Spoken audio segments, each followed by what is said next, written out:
Assalamualaikum warahmatullahi wabarakatuh. Waalaikumsalam. Saya kenalkan, nama saya Hanafiah, saya sebagai moderator, dan di sini kami akan menyampaikan presentasi kelompok kami, yaitu yang berjudul Media dan Komunikasi Massa.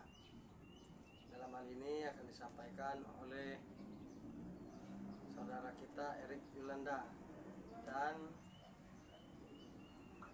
dan untuk memperjelas materi kami, yaitu akan disampaikan oleh Pak Asrul. Pada saudara Erik kami persilakan. Baiklah. Media dan komunikasi massa.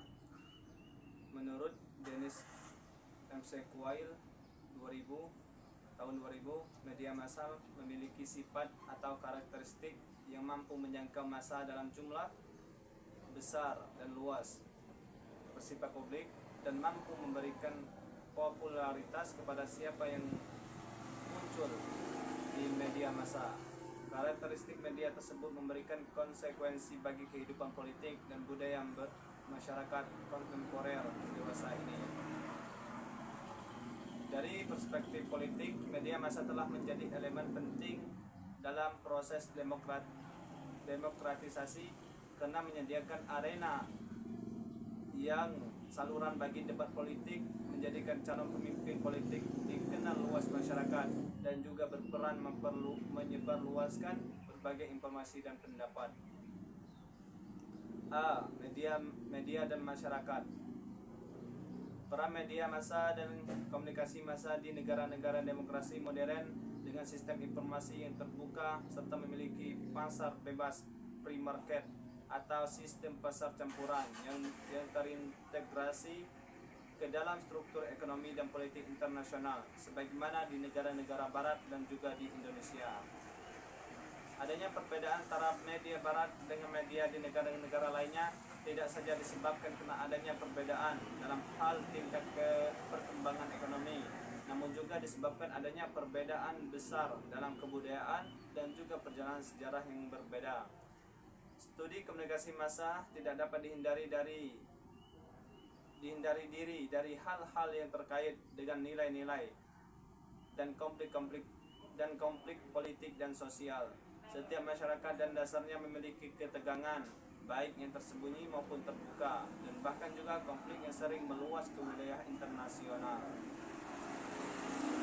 Berdasarkan faktor-faktor tersebut, maka kita tidak dapat mengharapkan studi mengenai efek atau arti dari suatu yang sebenarnya sangat kompleks dan juga subjektif. Teori-teori mengenai komunikasi yang betul-betul dapat diterapkan atau diuji coba pada kehidupan nyata. B. Teori media. Pendekatan kritis, critical approach, dan mereka yang memilih pendekatan terapan.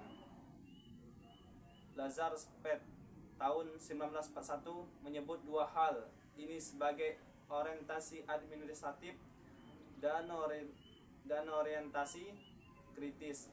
Teori kritis meneliti masalah-masalah dan kesalahan-kesalahan yang terkait dengan tindakan media dan menghubungkannya dengan isu-isu sosial yang berkembang. Namun teori ini dibimbing dengan nilai-nilai tertentu. Teori terapan applied teori bertujuan untuk menggunakan suatu pengertian dari proses komunikasi untuk mengatasi masalah-masalah yang terkait dengan penggunaan komunikasi massa secara lebih efektif. Perbedaan berbagai teori tersebut dapat disederhanakan dengan mengelompokkannya ke dalam 4 kategori sebagai berikut. Yang pertama, pendekatan teori media kultural, memberikan perhatian utama terhadap isi media dan penerimaan subjektif pesan media yang dipengaruhi oleh lingkungan personal pihak penerima. Yang kedua, pendekatan teori media material, menekankan pada aspek struktur media. Yang ketiga, pendekatan teori sosial kultural, menekankan pada pengaruh faktor-faktor sosial terhadap produksi massa dan penerimaan pesan media serta fungsi media dalam kehidupan sosial. Yang keempat, pendekatan teori sosial material menekankan pada media dan isi media sebagai masyarakat, misalnya perbedaan kelas. C. Jenis-jenis teori. Empat jenis teori yang relevan dengan komunikasi massa. Yang pertama, teori ilmiah sosial. Kedua, teori normatif. Tiga, teori operasional. Keempat, teori sehari-hari. Teori normatif memberikan perhatian pada pengujian dan penjelasan mengenai berbagai media. Teori operasional, karena teori ini mengacu pada gagasan yang bersifat praktis yang disebut juga dengan kebijakan praktis yang dihimpun dan diterapkan oleh para praktisi media dan menjalankan organisasi media. Yang kedua, studi komunikasi massa. Menurut Berger dan Cafe tahun 1987 mendefinisikan ilmu komunikasi sebagai ilmu pengetahuan yang berupaya memahami produksi, proses dan efek dari sistem simbol dan tanda dengan mengembangkan teori-teori yang dapat diuji, berisi generalisasi hukum yang menjelaskan gejala-gejala yang berhubungan dengan produksi, proses dan efek. Ilmu komunikasi juga tidak mungkin berdiri sendiri, mengingat asal mula ilmu komunikasi adalah bagian disiplin ilmu pengetahuan seperti ekonomi, hukum, politik, etik, dan kebudayaan. Mungkin itu yang dapat saya sampaikan. Selanjutnya lebih terjelas oleh Pak Asrul. Pada Pak Asrul, silakan. Mungkin dapat kita simpulkan media dan komunikasi massa. Pertama-tama kita harus ketahui, pertama media dan masyarakat dulu yang harus kita mengetahui. Kedua, teori media. Ketiga, jenis-jenis teori, dan yang terakhir adalah studi komunikasi massa.